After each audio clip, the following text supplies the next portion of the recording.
Olá, começamos a partir de agora mais um Sala de Visita pela Rádio Web TCE de Sergipe. Ao meu lado, Carlos França, jornalista também, e hoje vamos conversar com o Procurador-Geral do Ministério Público de Contas do Tribunal de Contas de Sergipe, Dr. João Augusto dos Anjos Bandeira de Melo. França, é um prazer enorme receber na Sala de Visita o Dr. João Augusto Bandeira de Melo. Sem dúvida nenhuma, César, eu também fico muito grato, feliz por estar aqui com o Dr. João Augusto, que é, além de procurador do Ministério Público, um amigo pessoal de todos aqui e tem feito um excelente trabalho no tribunal. Ele que já vem de Pernambuco, trazendo também, apesar de jovem, uma carreira brilhante. É verdade. Bom, como de praxe, antes de falarmos mais com profundidade sobre a atuação do Ministério Público de Contas no Estado de Sergipe, mais de perto junto ao tribunal, vamos conhecer um pouco da história de vida do Dr. João Augusto Bandeira de Melo, pernambucano de Recife. Olá, César. Olá, França. Antes de responder sua pergunta, eu quero atestar que é uma alegria estar aqui. Esses 20 anos que eu vou completar de Ministério Público de Contas, de Tribunal de Contas, vi nascer e crescer essa diretoria de comunicação, essa rádio, e quero lhe dizer que estou impressionado com as instalações e é um lugar que a gente se sente em casa, pela amizade, pela gentileza e saber que estamos em belíssimas mãos, em altíssimo nível de jornalismo que é aqui feito. É uma alegria muito grande. Mas, em direto à sua pergunta, veja, sou recifense, sou pernambucano, mas sempre faço uma vírgulazinha, mas já tenho todos os títulos de cidadania, não só a posse no concurso, mas tenho reconhecido pela Câmara de Aracaju e pela Assembleia minha cidadania sergipana, minha filha mais nova é sergipana, os meus imóveis são em Sergipe, a vida é aqui. Seu então, título eleitoral é aqui, né? também é aqui, eu voto aqui, então sou pernambucano de origem, me orgulho muito disso, eu acho que Pernambuco tem uma rica tradição cultural, mas sou sergipano também, e estamos juntos aqui nessa luta por esse belíssimo e maravilhoso estado. Doutor João Augusto, toda licença, César. Doutor João Augusto, tem uma coisa que as pessoas costumam me perguntar muito. O senhor é do Ministério Público de Contas, tem o Ministério Público Estadual, o Ministério Público Federal. Qual é a diferença que existe entre esses ministérios, Ministério Público de Contas e Ministério Público? Bem, tem semelhança e tem diferença. Qual é a semelhança? E isso aí não sou eu que estou dizendo, foi a Constituição que desenhou assim. Quando o legislador constituinte entendeu de desenhar o Estado brasileiro após a redemocratização, ele foi colocando, digamos assim, as caixinhas dos órgãos de controle, dos órgãos representativos do Estado e foi desenhando como é que eles iam funcionar. Uhum. Então, a semelhança, somos todos Ministério Público. O que é que o Ministério Público faz? Ele defende a sociedade, defende a lei e defende o erário. É o fiscal da lei, né? É o fiscal da lei. Então, todos somos Ministérios Públicos.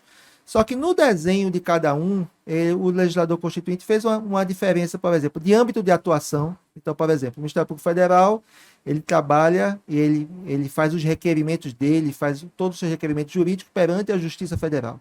Ministério Público Eleitoral, perante a Justiça Eleitoral. Ministério Público Militar, perante a Justiça Militar. Ministério Público do Trabalho, perante a Justiça do Trabalho. Ministério Público Estadual, Justiça Estadual. Ministério Público de Contas, perante o Tribunal de Contas. Há também uma outra pequena diferença, porque seguindo uma tradição que vem desde a criação do TCU, diferentemente dos outros ministérios públicos que formam um órgão autônomo, digamos assim, com autonomia administrativa e financeira, o Supremo Tribunal Federal entendeu, interpretando a Constituição, que os Ministérios Públicos de Contas seriam órgãos, digamos assim, um pouco menores e que não teriam essa parte, digamos assim, administrativa. Então, nós não temos essa parte de ordenação de despesa. Mas, tirando isso, a parte dos procuradores e da atuação é igual à dos outros ramos do Ministério Público. Cada um na sua área. Cada um na sua área. Então, nós tratamos aqui da questão do interesse público, da defesa da boa aplicação dos recursos públicos da lei perante o Tribunal de Contas. Então, todos os nossos pedidos são perante o Tribunal de Contas do Estado de Sergipe, sem prejuízo que a gente façamos atos de cooperação também com os outros ministérios públicos em prol da sociedade. Doutor João Bandeira, nós estamos vivendo, no momento que estamos gravando esse programa, estamos vivendo o momento que antecede os festejos juninos aqui no estado de Sergipe. Sergipe é o país do forró. Muitas festas irão acontecer em alguns municípios, principalmente com muito mais entusiasmo após 2 anos de pandemia. Mas também não é só o forró que vive a população e a comunidade, nem o estado de Sergipe. Também temos outros eventos, como o Carnaval, que alguns lugares, Neópolis, por exemplo, alguns municípios realizam, e as festas de padroeiro. Mas no Tribunal de Contas tem uma resolução que chama a atenção dos gestores para a realização de eventos. O senhor podia dar algum detalhe sobre esta resolução, que é muito importante para aquele que vai realizar evento no seu município? Só para reforçar, César, quando você fala eventos, é porque, evidentemente, não é só São João, né? Exatamente, são de uma forma geral, né? Carnaval. O São João que tem mais um peso, tem uma apelação maior, porque é uma festa cultural e muito mais enraizada aqui no estado de Sergipe. Pois não, doutor? Então foi boa a colocação que foi feita aqui, que não é só o São João, realmente. Toda e qualquer festividade. Aí vai ter carnaval, festa de padroeira, São João, que é talvez a festa mais forte. Enfim, todo tipo de festividade patrocinada pelo poder público deve seguir os ditames da resolução. Anotem, minha gente, é muito importante isso.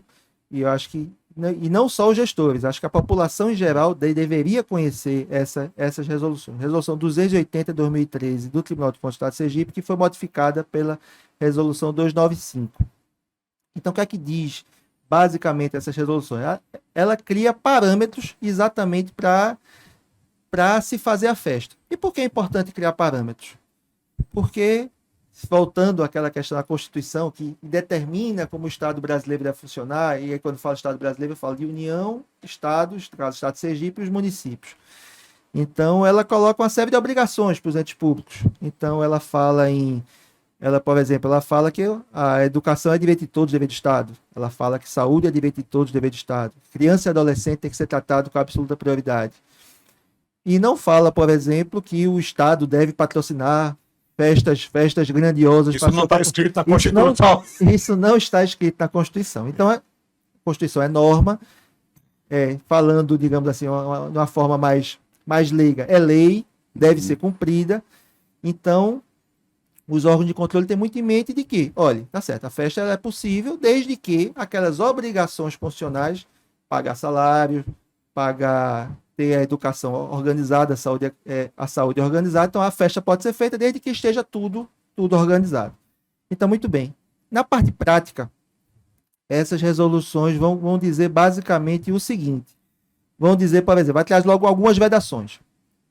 Então, não pode fazer esse tipo de festa o município que estiver em momento de calamidade pública, nem se estiver atraso do pagamento dos servidores. Os servidores têm que ser pagos até o dia 5 do mês seguinte. Se não estiver sendo pago, tiver atraso, não pode fazer festa. Como também não pode fazer festa se tiver atraso com a Previdência. Não é só pagar o servidor, tem que pagar aquela parte que vai custear a aposentadoria deles no futuro. Então, se tiver em atraso, gestor não pode. E aí tem uma multa pesada, que superior a R$50 mil se esse mandamento for descumprido.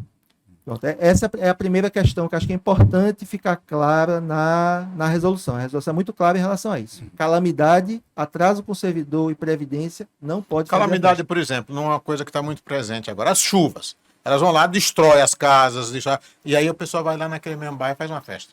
Pronto, aí veja, a calamidade, ela tem um lado, digamos assim, fático, e quando ela acontece, ela tem o reconhecimento. O reconhecimento. Então, normalmente a calamidade, ela é reconhecida juridicamente um decreto de calamidade. Então, se tiver sob a vigência desse decreto, não pode. Agora, a resolução faz uma ressalva, ela fala estado de calamidade, ela não fala estado de emergência. Sim. O estado de emergência, a resolução não veda a realização da festa, mas ela dá alguns conselhos. Qual é a diferença de um para o outro? Pronto, a calamidade seria aquela situação mais premente, digamos assim. Quando ocorre a calamidade, o município ele fica inviabilizado. Recife com as chuvas é uma calamidade, com tantas mortes. Mais de 100. Mais de 140. Eu não posso lhe afirmar com certeza, porque isso depende também de um reconhecimento jurídico, Sim, porque é uma linha tênue entre um e outro. Mas não me parece que seja calamidade. Eu acho que é mais emergência. Porque na calamidade ocorre, digamos assim, os serviços públicos eles ficam prejudicados. Isso não aconteceu com a chuva. A absoluta normalidade do município não se continua no tempo. Na emergência fica prejudicado, fica abalado. E normalmente algum setor não funciona bem. Então, um exemplo, por exemplo, às vezes tem uma emergência hídrica. a distribuição de água não está funcionando, a seca. Então, o município está funcionando, mas está com um aspecto que não está funcionando. Que é bem diferente do caso da calamidade pública motivada pela seca, quando é uma estiagem prolongada. Que aí o município, inclusive, pela própria Defesa Civil, é enquadrado como, dentro do decreto governamental, como um município em estado de calamidade, por conta dessa estiagem altamente prolongada. Então, nesse caso, o município não pode fazer o evento. Não pode fazer a festa. Na emergência, que aí ocorreu uma chuva grande, tá uma parte do município que não está funcionando bem, está ilhada, algumas pessoas estão em situação de perigo, estão sendo acolhidas em escolas.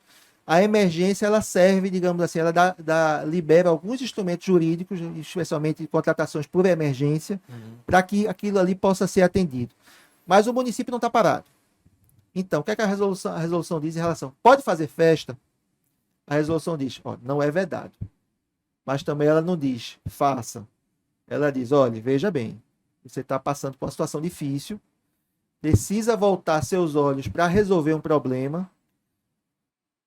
Então, aí vai tratar um pouco daqueles juízos a resolução fala, vamos seguir a legalidade, a moralidade, a razoabilidade principalmente. A gente vai ver prós e contras, se é razoável, se é oportuno, se fazer uma festa grande, não vai prejudicar.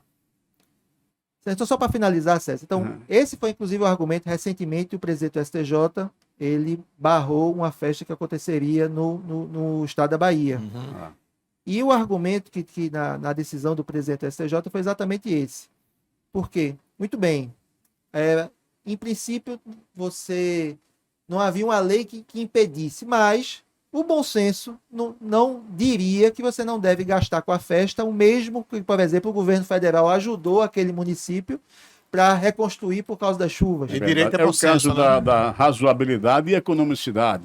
São dois princípios que andam juntos e devem ser observados muito pelo gestor. Por exemplo, nós tivemos recentemente, França, um caso no município de Minas Gerais, estado de Minas Gerais, Conceição do Mato Dentro. A prefeitura ia contratar um artista pela bagatela, cachê seria R$ 1.200.000.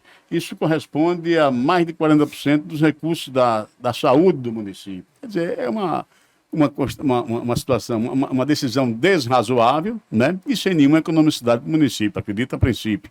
O Ministério Público também olha por esse olhar? Olha, com certeza. Então, veja, na resolução tem essas questões objetivas, que é calamidade, salário e previdência. Tem uma questão que demanda uma apreciação, e o Ministério Público de Contas participa, é o estado de emergência. É oportuno fazer uma festa e gastar muito dinheiro o município em estado de emergência? Fica a pergunta. E fica também um analisado, mesmo não estando em estado de emergência, é oportuno um município gastar 40% do seu orçamento da saúde em um evento que vai se exaurir em 2-3 dias no máximo, às vezes é um dia só, às vezes é uma noite só, e aí os outros 364 dias do ano, já pensou o orçamento da saúde com 40% a mais, quantos médicos, quantos atendimentos, quantos remédios poderiam ser comprados. Eu dou um exemplo, César e França, veja, hoje eu gosto muito de educação, vocês acompanham meu trabalho, sabem que o Tribunal de Contas do Estado de Sergipe, o Ministério Público de Contas de Sergipe, o Estado de Sergipe está acordando para a necessidade de trabalhar a educação. Vivemos uma época de pandemia onde as crianças e adolescentes foram muito prejudicadas. Por mais que houvesse aula online, por mais que houvesse possibilidade, e a grande maioria não teve acesso a essas aulas online, especialmente na rede pública, o ensino foi prejudicado. Eu sinto isso em casa, eu tenho filho adolescente que percebe que o grau de aproveitamento não foi o mesmo. Verdade. Então, veja, todo mundo que trabalha com a educação está sinalizando, e aqui o Estado de Sergipe também está sinalizando isso, de que é necessário fazer um esforço enorme. Os colégios estão... O senhor percebeu isso recentemente, né? O senhor fez um encontro, um evento sobre esse assunto. Exatamente. Estivemos aqui, temos reuniões contínuas do Pacto pela Educação, trouxemos aqui a senadora Maria do Carmo, que trouxe um levantamento extraordinário sobre o panorama educacional aqui do Estado de Sergipe, e dentro desse panorama está inserida a necessidade de recomposição da aprendizagem. O que é recomposição da aprendizagem?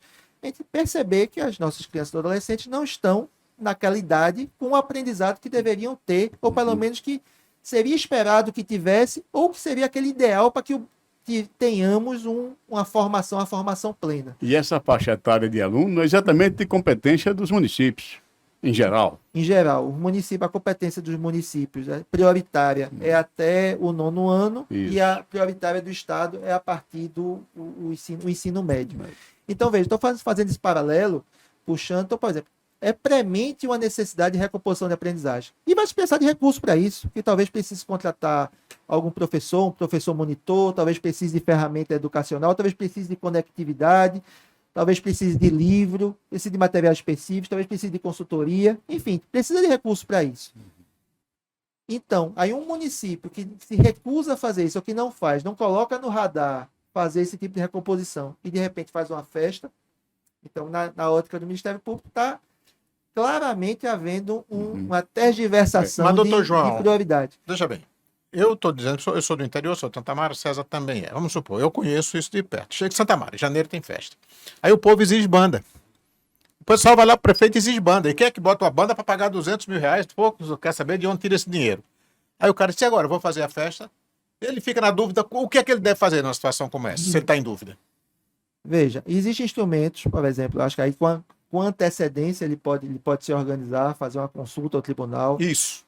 Pode fazer uma consulta ao tribunal. O Agora, tribunal não é só para punir, né? Exatamente. Tem esse lado pedagógico. Conversar, uma audiência com o conselheiro relator de suas contas, uma audiência com o Ministério Público de Contas, porque o direito, muitas vezes, às vezes ele é pão, queijo, mas às vezes tem uma margem. E o que acho que é o mais prejudicial, veja, eu tenho uma posição, eu sempre procuro trabalhar com aquela linha do meio, né? Nem tanto para um lado, nem tanto para o outro, tentar conciliar os interesses. O lazer ele também existe, a cultura também existe, o lado cultural, que se imbrica com o religioso às vezes também. É importante, se o município tem uma tradição de uma festa, eu também não sou a favor que se elimine a festa. Sim. Eu acho importante isso, eu acho que é um momento de união, de integração do município, da própria identidade cultural do município. Mas vamos ver as condições. Se o município estiver numa situação muito difícil, não faça festa. Se estiver numa situação, digamos assim, o dia a dia está acontecendo, tá certo, vamos realizar a festa, vamos realizar da maneira que a gente faz. Por exemplo, eu gosto de comemorar meu aniversário, acho que o França também gosta, o Gabriel também gosta, mas a gente não comemora nosso aniversário fora das nossas capacidades. Exatamente. A gente procura fazer algo que seja de acordo. Então, a própria resolução do tribunal, ela fala uma coisa que é muito importante, porque é muito bom que quando uma política pública puxa a outra. Então, a resolução do tribunal fala, vamos prestigiar os artistas locais. Isso. São João. Que é outra gritaria também. Pega os sanfoneiros de Justo, Gabriel, né? pega os sanfoneiros de Santa Mara, vamos fazer a festa ali que é mais barato, que o dinheiro fica na cidade. Isso é constante, os artistas locais reclamarem de ficarem, né, esquecidos durante os grandes eventos, em detrimento da contratação de outros artistas nacionais. Mas também, doutor Bandeira, existe outra situação que eu gostaria que o senhor abordasse, não somente no caso de calamidade nem de situação de emergência, mas também a questão do município que às vezes está em atraso com seus fornecedores. E às vezes são fornecedores que fornecem insumos e equipamentos importantes para a educação, para a saúde, né? Fundamentais para as pessoas. E se não receberem? Não receber, vão interromper esse fornecimento. Então, às vezes, o município está nessa situação, mesmo assim, o gestor insiste em realizar a festa. Como é que o Ministério Público encara essa situação? Pronto, aí veja, aí estamos saindo da resolução. Então a resolução ela é aquela parte que a gente brinca, né? É o cara crachá, né? Aquela questão já definida. Esse é um lado que não está definido ainda. Mas, por exemplo, a gente dá sempre os exemplos para tentar entender. Tá atrasado o medicamento. O fornecedor já está ameaçando que vai parar de entregar. Está atrasada merenda. O fornecedor está ameaçando parar de entregar. Então, o município, nessa situação, não paga porque alega que não tem recurso. Aí, de repente, faz a festa. Então, gera-se um paradoxo e isso está tudo encaminhando para não dar coisa boa. Se tudo der certo, vai dar problema. Então, está tudo encaminhando para isso. Mas... Não, é isso que você ia dizer. Eu só ia dizer para a César o seguinte: César, a gente começou falando sobre o doutor João Augusto, sobre o cidadão João Augusto. E eu aí comecei, fui falando, Mas tudo bem, vamos deixar o início pro fim, porque no fim tá tudo certo, aí né? acabei quebrando aquilo que a gente tinha. verdade. Porque quando a gente toma nota e segue o roteiro, a gente acaba se perdendo. Eu não segui o roteiro. Mas o Sala de Visita é um programa assim, pela Rádio Web, bem descontraído, bem informal, onde a gente procura, com o entrevistado, esclarecer assuntos de interesse da coletividade, sobretudo dos gestores, né?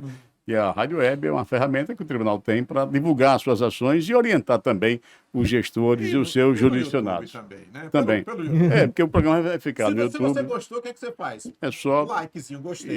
Isso, dá um like aí para Faz um comentário. ajudar né? o programa a se Só não manter. pode chamar doutor João Augusto de bonito, porque a doutora Cristiana tá vendo o programa. Yeah, né?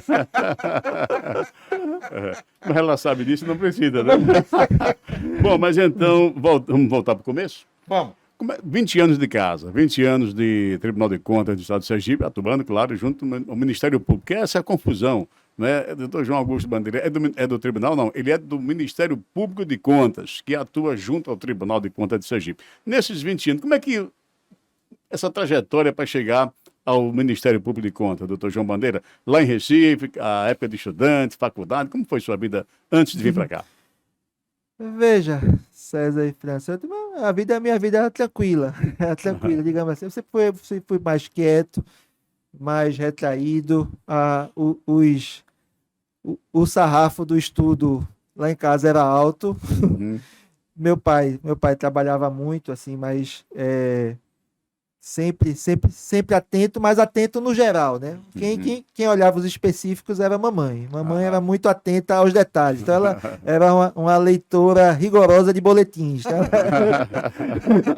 Importante isso. Então, ela sempre foi muito rigorosa com isso, até porque nós éramos classe média, não vou dizer que faltava alguma coisa, mas era com muito sacrifício que ela Exato. mantinha 3 filhos em colégio particular e exigia contrapartida, que é algo que, digamos assim, a gente tem que ter isso com o dinheiro público, né? Exatamente. O dinheiro público é suado, o O orçamento. custo-benefício.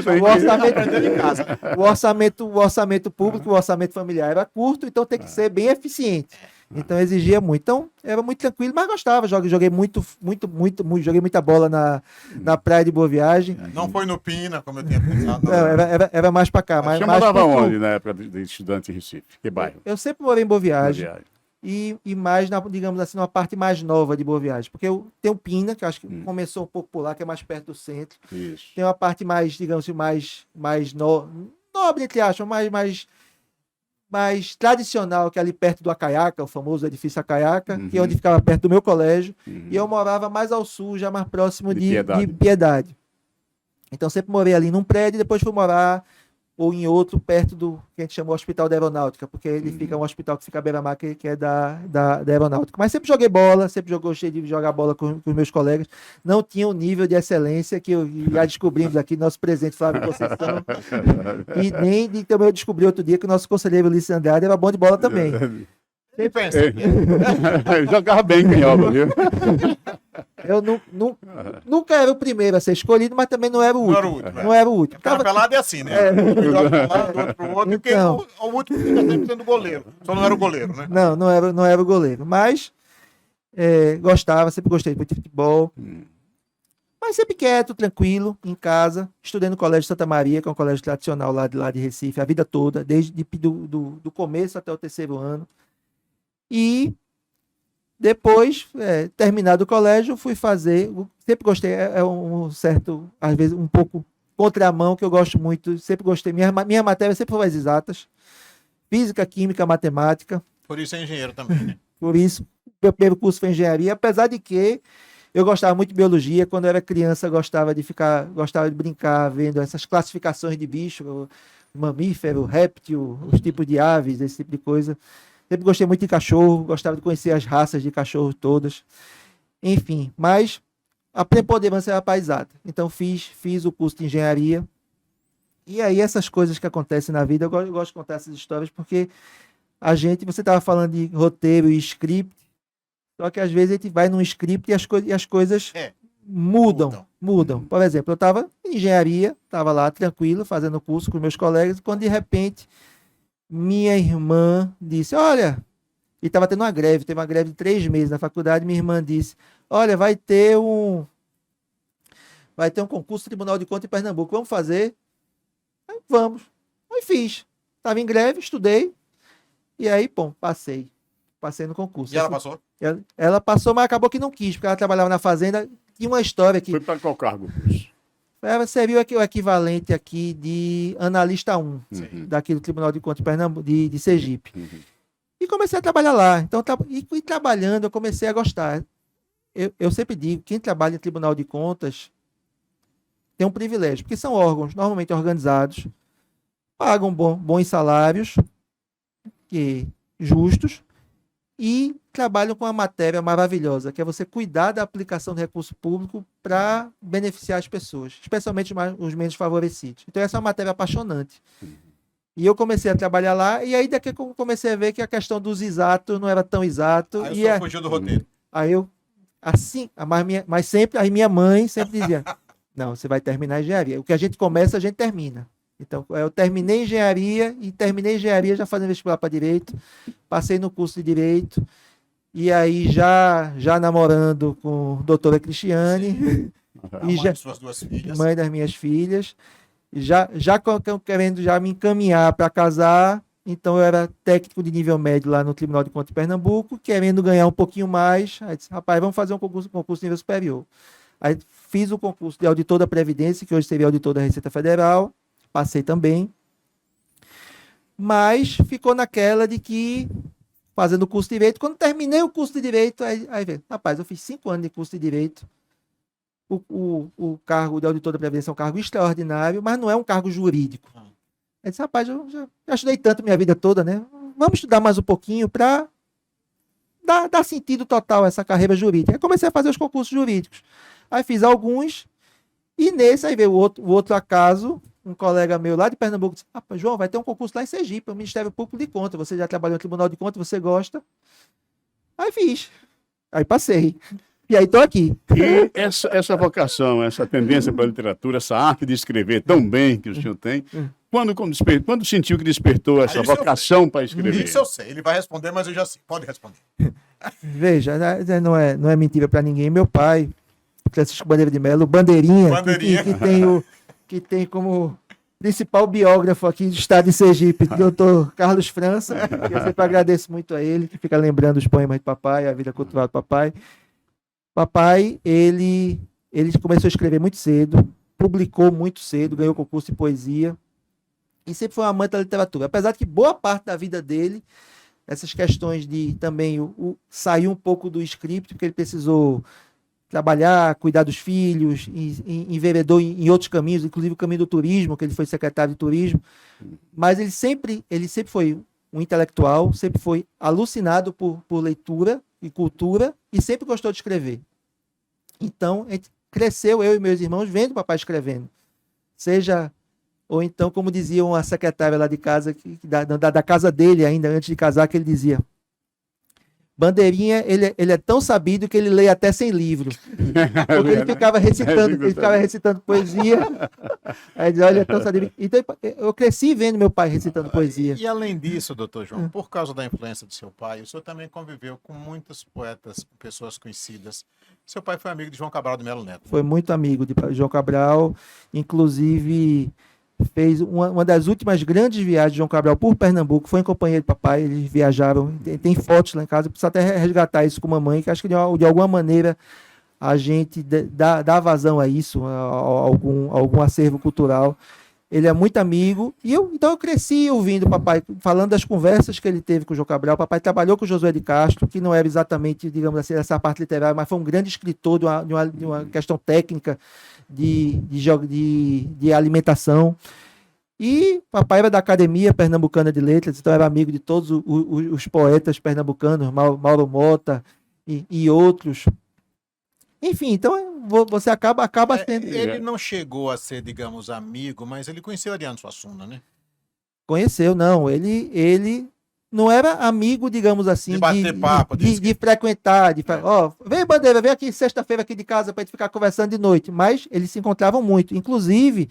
Então eram amigos. Eram amigos. E de uma admiração recíproca, tanto que no livro de Papai, Baú de Espelhos, ele faz uma seleção, o papai fez uma seleção de elogios e tem Ariano Suassuna chegou a escrever poemas sobre em homenagem a César, papai. Antes da sua pergunta, sabe? Antes, por favor, eu queria dizer também o seguinte: seu pai também foi amigo de um grande homem público, por quem eu tive uma admiração profunda, ainda tenho, apesar de morto, que foi seu padrinho, né? O Dr. Marco Maciel. Também. Então são todas essas influências, veja, Dr. Marco, todo mundo conhece a face dele político, que ele foi um político brilhante quando ele foi muito jovem, já presidente da Câmara dos Deputados, na década de 70. Depois foi governador de Pernambuco, senador mais de uma vez, vice-presidente da República durante os 8 anos do Fernando Henrique Cardoso, e presidente de partido, candidato, enfim, foi tudo. Aí muitas vezes muitas pessoas não conhecem que Dr. Marco, além de tudo, escrevia livros. Ele era um filósofo liberal. Ele era do Partido da Frente Liberal porque ele acreditava no liberalismo. Então, as discussões de política também lá em casa eram de alto nível. Não era só a política de ocupar espaço e como ter a melhor popularidade. Era a política de alto nível. Efetiva mesmo, de política pública, de formato de Estado, esse tipo de coisa. Então, cresci com isso, meu padrinho, muito orgulho, e foi um grande homem público. Ele trabalhava quase, digamos, umas 20 horas por dia, e sempre em favor do Brasil. Doutor João Augusto Bandeira de Mello, falar em livros, o senhor está com um livro pronto, quase pronto para ser lançado brevemente. Que livro é esse e quando é que será lançado esse livro? Veja, César, você sabe disso, que eu tive a honra de ser convidado pelo Radar Sergipe para escrever artigos. E veja, aí como é a influência. Papai escreveu no Jornal do Comércio, famoso Jornal do Comércio lá de Pernambuco. Sim. Durante muitos anos, ele foi articulista de todos os domingos. E eu que lia, ele pedia para eu ler, para ver se eu preciso de um outro olhar, para ver se tem algum erro ortográfico, alguma coisa. Então a gente vai se encantando com aquilo, né? Diz, rapaz, que coisa legal você poder externar seus sentimentos, sua visão de mundo. E quando fui convidado pelo Radar, pelo nosso amigo César, foi uma oportunidade muito grande de tentar, digamos assim, honrar esse legado. E começamos a escrever esses artigos e aí veio a pandemia. E a pandemia foi um momento de profunda reflexão. Todos nós podemos parar um pouco, seguindo aquela linha drummondiana. Stop, a vida parou ou foi o automóvel? Então, todo mundo parou um pouco para refletir. E fomos escrevendo. Então, a partir de um determinado momento, eu disse, puxa, já tem 35 artigos prontos, podia reuni-los no livro. Então, reunimos esses primeiros 35 artigos em ordem cronológica, publicado no Radar Sergipe, e com o sugestivo título, O que eu vi no Radar. E aí vai numa tríplice acepção. O que eu vi no Radar, que eu escrevi no Radar Sergipe, o que eu vi no Radar em relação ao que eu vi nesse período, e também, de certa forma, o que eu vi no Radar das coisas que vão acontecer, uma análise prospectiva do que está para frente. Então, o livro é esse, César, é a coletânea dos artigos, já está praticamente pronto, ele vai ser lançado pela editora Colosso, da nossa amiga doutora Lúcia Andrade, e em breve está só a questão da impressão, mas é isso, digamos assim, o que eu vi no Radar durante esses últimos 2 anos e pouco. O livro foi finalizado em 2021. Então, é basicamente o que eu vi entre 2019 e 2021.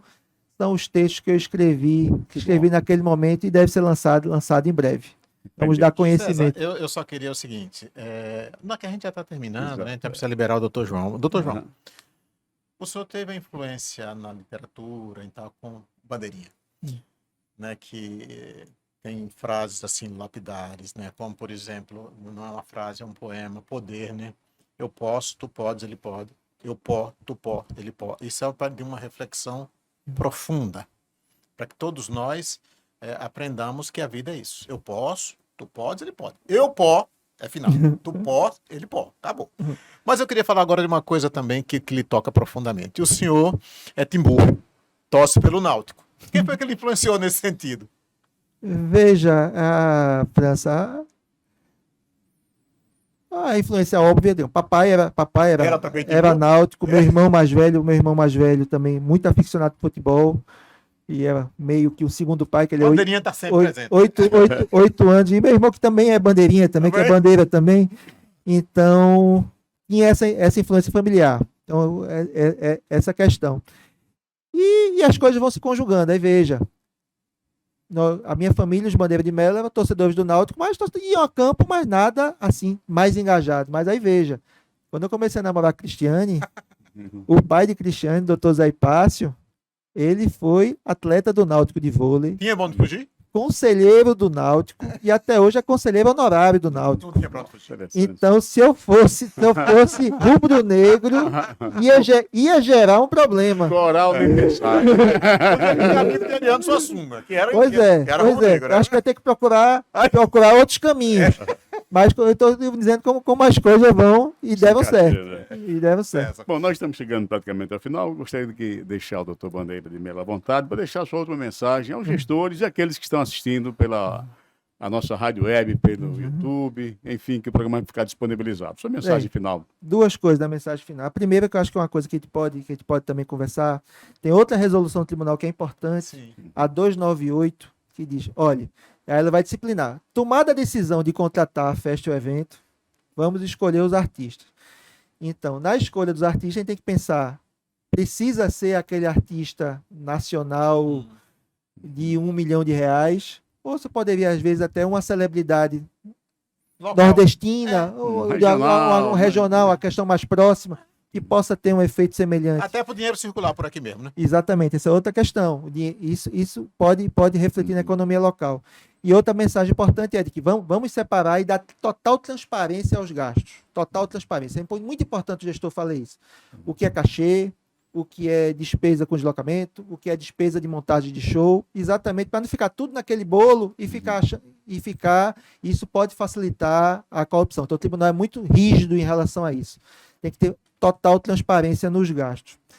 E a segunda mensagem é agradecer. Acho que foi uma conversa boa. Eu sempre tenho defendido que eu acho que essas novas tecnologias e essa possibilidade de a gente ter conversas, entrevistas, que a gente possa agregar um valor e que fiquem hospedadas na nuvem. Por exemplo, o gestor ele pode. Vamos ver o que aqui o doutor Bandeira disse em relação a festa e evento. Isso pode servir de um norte. Para mim, já conhece a posição do Ministério Público de Contas. Então, conhecendo a posição do Ministério Público de Contas, podemos conhecer outras posições para que tomar a decisão mais acertada, até porque estamos nós, controladores e controlados, gestores e Tribunal de Contas, Ministério Público de Contas, nosso objetivo é um só, e a Constituição é clara. Nós temos que construir a sociedade livre, justa e solidária, garantir o desenvolvimento nacional, promover o bem de todos e erradicar as desigualdades. É isso que nós temos que fazer e acredito que estamos tentando fazer. É isso, minha gente. Muito obrigado. Viu? Foi um privilégio conversar com vocês. Olha, o prazer foi nosso, né, França? certeza, Tê-lo com recebido, doutor João Augusto Bandeira de Melo, na nossa sala de visita. Espero que tenhamos uma outra oportunidade para prolongar mais esse papo e também dar outras informações de interesse dos gestores e dos órgãos jurisdicionados do Tribunal de Contas Agora, do Sergipe. César, eu não ia nem falar, mas ele vai voltar quando for para o lançamento do livro, né? Com certeza. Será uma honra e um privilégio. A honra é toda nossa. Bom, termina aqui mais um Sala de Visita. No programa de hoje, nós contamos com a participação do Dr. João Augusto dos Anjos Bandeira de Melo, procurador-geral do Ministério Público de Contas em Sergipe. Até outra oportunidade.